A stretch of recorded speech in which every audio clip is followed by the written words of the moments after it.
In the small town of Ravenswood, nestled in the heart of the countryside, there stood an old abandoned farmhouse that was said to be haunted. It was a place shrouded in mystery and whispered tales of ghostly apparitions and unexplained phenomena.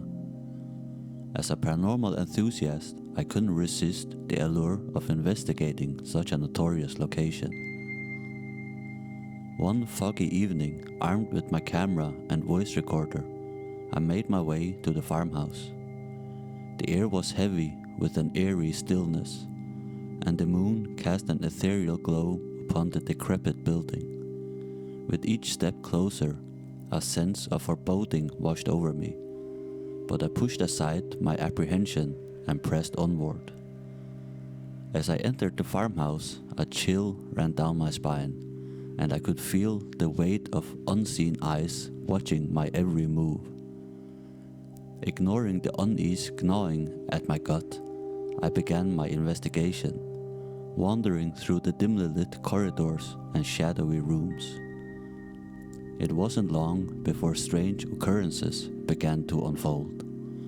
Doors slammed shut behind me, despite there being no breeze, and disembodied whispers echoed through the halls. My camera captured orbs of light darting across the frame, and my recorder picked up faint, otherworldly voices murmuring in the darkness. As the night wore on, the atmosphere grew increasingly oppressive, and I couldn't shake the feeling of being unwelcome. But it wasn't until I reached the attic that things took a sinister turn. In the attic, I stumbled upon a collection of old photographs, their faces warped and distorted. As I examined them, a sense of dread washed over me, and I felt a presence looming behind me. With trembling hands, I turned to face the darkness, only to be met with a pair of glowing eyes staring back at me. Frozen in terror, I watched as the figure emerged from the shadows. Its form twisted and contorted. It reached out with skeptical hands. Its voice a raspy whisper that chilled me to the bone. I fled from the attic, the creature's haunting laughter echoing in my ears as I raced down the stairs. As I stumbled out of the farmhouse, breathless and shaken, I knew that I had encountered something beyond the realm of the living. The memory of that night still haunts me, a reminder of the unseen forces that lurk in the darkness, waiting to ensnare the unwary in their grasp. The encounter in the attic of the abandoned farmhouse left me shaken to my core, but my curiosity was piqued more than ever. Determined to uncover the truth behind the sinister presence that haunted the old building, I returned to Ravenswood, armed with new equipment and a resolve that bordered an obsession. The following evening, under the cloak of darkness, I ventured back to the farmhouse. The air was thick with anticipation, and the moon cast long, ominous shadows across the overgrown lawn. As I approached the decrepit structure, a sense of unease settled over me like a suffocating blanket. Entering the farmhouse once again, I was greeted by the same eerie stillness that had pervaded the night before. But this time, there was an added tension in the air, as if the very walls were holding their breath in anticipation of what was to come. With trembling hands, I made my way back to the attic, the memory of the glowing eyes burning like a brand in my mind.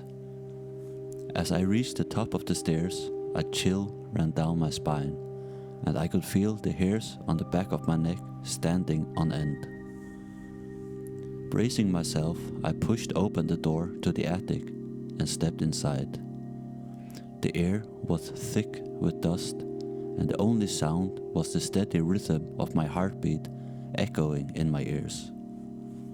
I cautiously approached the spot where I had encountered the spectral figure the night before, my senses on high alert. Suddenly, a cold gust of wind swept through the attic, sending shivers down my spine.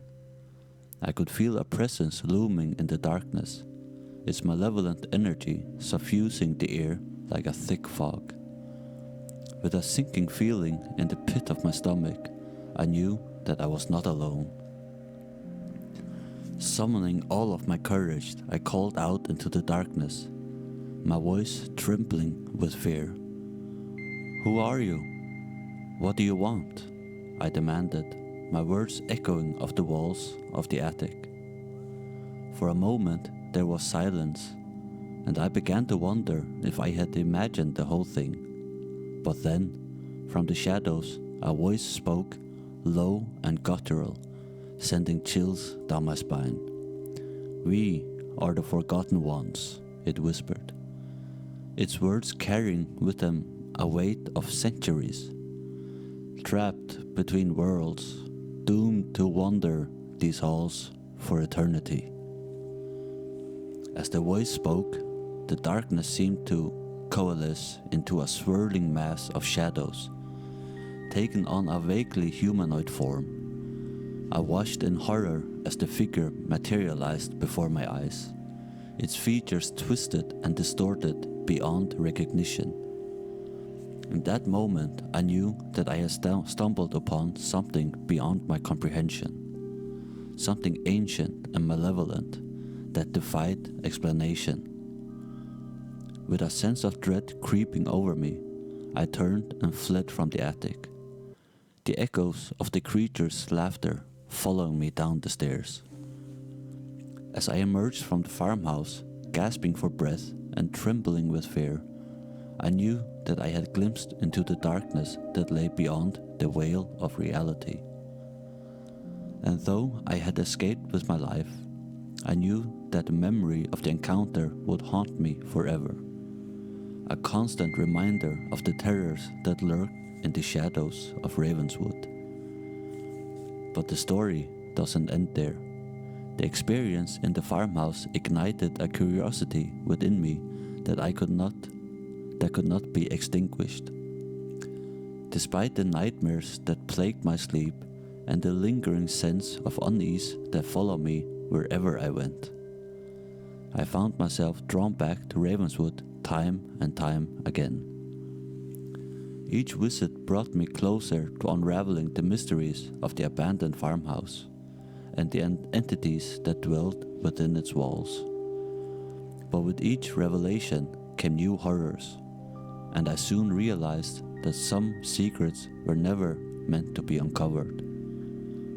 In the end, I was forced to confront the darkness that lurked within myself, as well as the darkness that surrounded me. And though I emerged from Ravenswood a changed person, I knew that the scars left behind would never truly heal. To this day, the memory of that fateful encounter still haunts me, a constant reminder of the thin line that separates the world of the living from the world of the dead. And though I may never fully understand the truth behind what happened in Ravenswood, one thing remains certain: some mysteries are better left unsolved.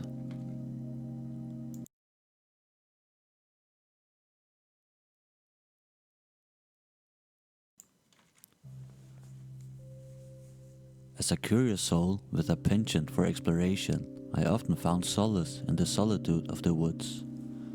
But one fateful evening, my sense of adventure led me deeper into the forest than I had ever dared to venture before.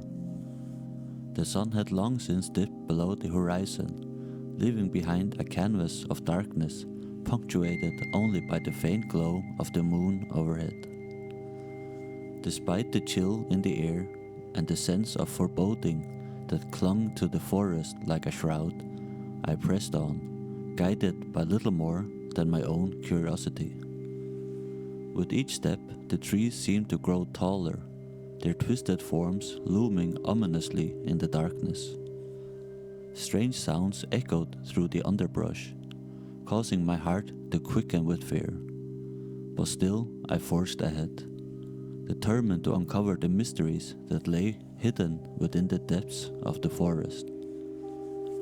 It wasn't long before I stumbled upon a clearing bathed in moonlight, its tranquil beauty belying the sense of unease that gnawed at my insides. As I stepped into the clearing, a chill ran down my spine, and I felt as though 1,000 eyes were watching my every move. Suddenly, a voice whispered in the darkness, its words barely audible above the rustling of the leaves. I froze in place, my breath catching in my throat as I strained to catch another sound. But all was silent once more, except for the pounding of my own heart. With trembling hands, I reached for the flashlight tucked into my pocket, its feeble beam casting long shadows across the forest floor. And there, in the dim light, I saw it. A figure standing at the edge of the clearing, its features obscured by the darkness. My blood ran cold as I stared into the abyss, unable to tear my gaze away from the looming silhouette. And then, with a suddenness that left me reeling, the figure moved, its movement fluid and graceful as it glided closer, its eyes burning with an otherworldly light. Panic surged through me, and I turned to flee, but my legs refused to move. I was rooted to the spot, powerless to escape the creature that now stood before me, its presence radiating malevolence. As the figure drew closer, I felt a sense of dread unlike anything I had ever known. It reached out with a skeletal hand, its touch sending shivers down my spine, and then, with a whispered promise of eternal darkness, it enveloped me in its embrace, and I knew that I had stumbled upon something beyond my wildest nightmares. And so, as the darkness swallowed me whole, I became just another lost soul claimed by the haunted woods, forever trapped in the shadows of the ancient forest. As the creature's icy grip tightened around me, I felt a chill seeping into my bones, freezing me in place. Its eyes bore into mine with a hypnotic intensity, stripping away any semblance of control I thought I had. Who? What are you? I managed to stammer, my voice barely above a whisper. The creature's lips curled into a sinister smile, revealing rows of razor-sharp teeth that glinted in the moonlight. I am the guardian of these woods, it hissed, its voice a haunting melody that seemed to echo through the trees. I have watched over this forest for centuries, and those who dare to trespass in my domain shall suffer the consequences. My heart pounded in my chest as I struggled to break free from the creature's grasp, but its hold only grew stronger with each passing moment. Panic coursed through my veins, and I frantically searched for any means of escape. Suddenly, a blinding light pierced the darkness, illuminating the clearing with a brilliance that banished the shadows. I shielded my eyes against the glare, blinking away the spots that danced across my vision. And then, as quickly as it had appeared, the creature was gone, leaving behind nothing but the whisper of a breeze rustling through the trees. Shaken but alive, I stumbled out of the clearing and back onto the path that led me into the woods.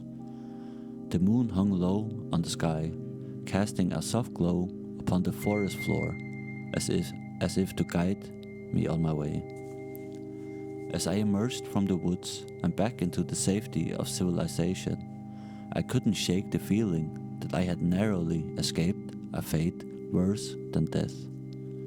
The memory of the creature's haunting gaze lingered in my mind, a reminder of the darkness that lurked within the heart of the forest.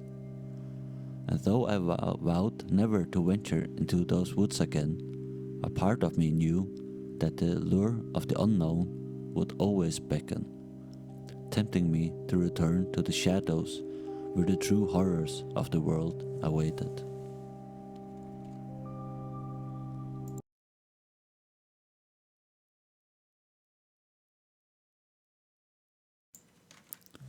Years ago, my family and I moved into the old house on Briarwood Lane. It was a beautiful Victorian-style home with sprawling gardens and a welcoming porch that seemed to beckon us inside.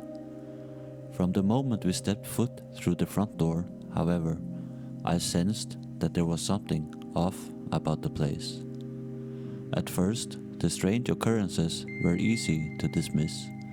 A door would slam shut unexpectedly, or we'd hear faint whispers in the dead of night.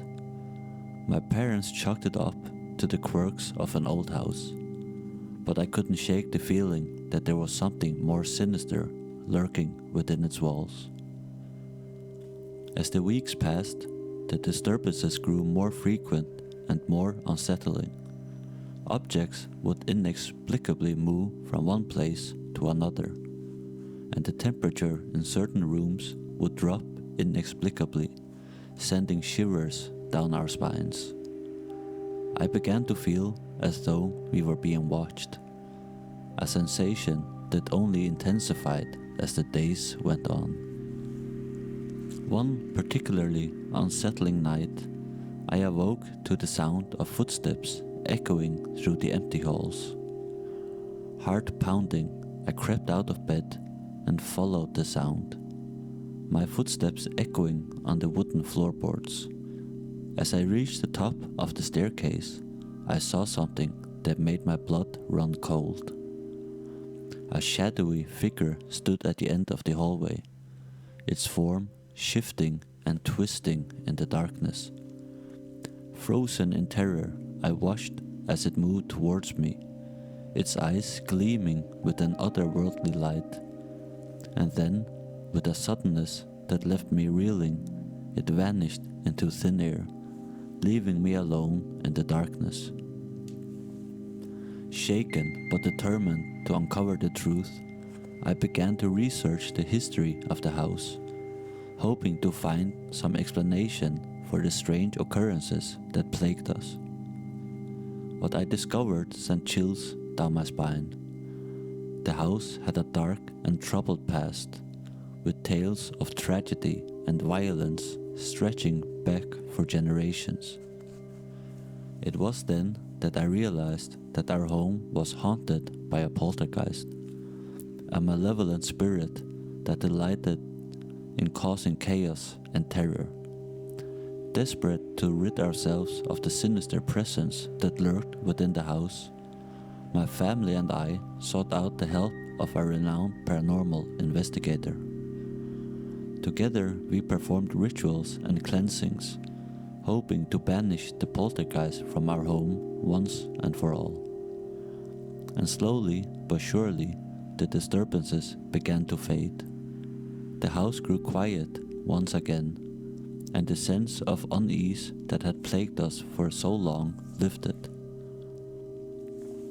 But even now, as I look back on those terrifying days, I can't help but wonder if the poltergeist is truly gone, or if it's merely biding its time, waiting for an opportunity to strike once again. And though we may have escaped its clutches for now, I know that the memory of those haunted nights will stay with me forever, a chilling reminder of the darkness that lurks just beyond the veil of our reality. Years have passed since those haunting nights in the old house on Briarwood Lane, but the memories still linger like a shadow over my mind. Despite the peace that has settled over our lives, I can't shake the feeling that the poltergeist's presence still lingers, lurking just beyond the edges of our perception. As time went on, my family and I tried to put the events of those days behind us, embracing the newfound tranquility of our home. We redecorated, filling the rooms with light and laughter in an attempt to banish the lingering darkness that clung to the walls. But no matter how hard we tried to forget, there were reminders of the poltergeist's presence everywhere we looked. Scratches on the walls, strange drafts that seemed to defy explanation, and the occasional inexplicable sound echoing through the empty halls served as a constant reminder of the terror we had endured. Despite our best efforts to move on, there were moments when I couldn't shake the feeling that the poltergeist was still watching us, waiting for an opportunity to strike once again. It was as if the house itself was alive, its very foundations tainted by the darkness that had once consumed it. And then, one fateful night, the nightmares returned. I awoke to the sound of footsteps echoing through the halls, just as I had so many times before. Heart pounding, I crept out of bed and followed the sound, my breath catching in my throat as I reached the top of the staircase. There, in the dim light of the moon, I saw it, the shadowy figure of the poltergeist, its eyes glowing with an otherworldly light. Frozen in terror, I watched as it moved towards me, its form shifting and twisting in the darkness. But this time, instead of vanishing into thin air, it reached out with spectral hands, its touch sending a shockwave of terror through my body. And then, with a suddenness that left me reeling, everything went dark.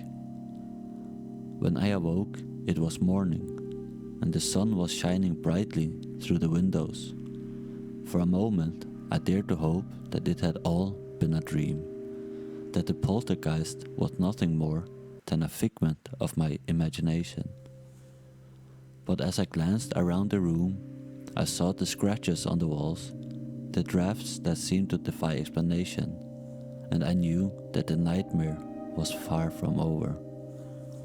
The poltergeist was still here, still lurking in the shadows, waiting for its next opportunity to strike. And though I may never know the true extent of its power, one thing remains certain: the darkness that haunts the old house on Briarwood Lane will never truly be banished. For some spirits are bound to linger long after their physical form has faded away.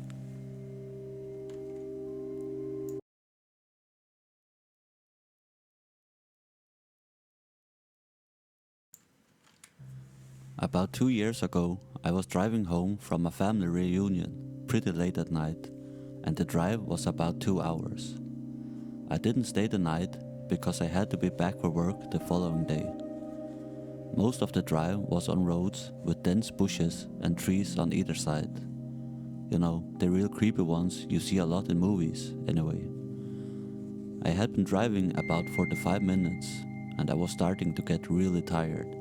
You know, how sometimes you just suddenly become really tired out of nowhere? Well, yeah, that happened to me. I knew I wasn't going to last, but I didn't come across any place that I felt I could park and safely sleep. Anyway, after it became clear to me that I wasn't going to find a place to pull up, and my tiredness wasn't going away, I did something very questionable.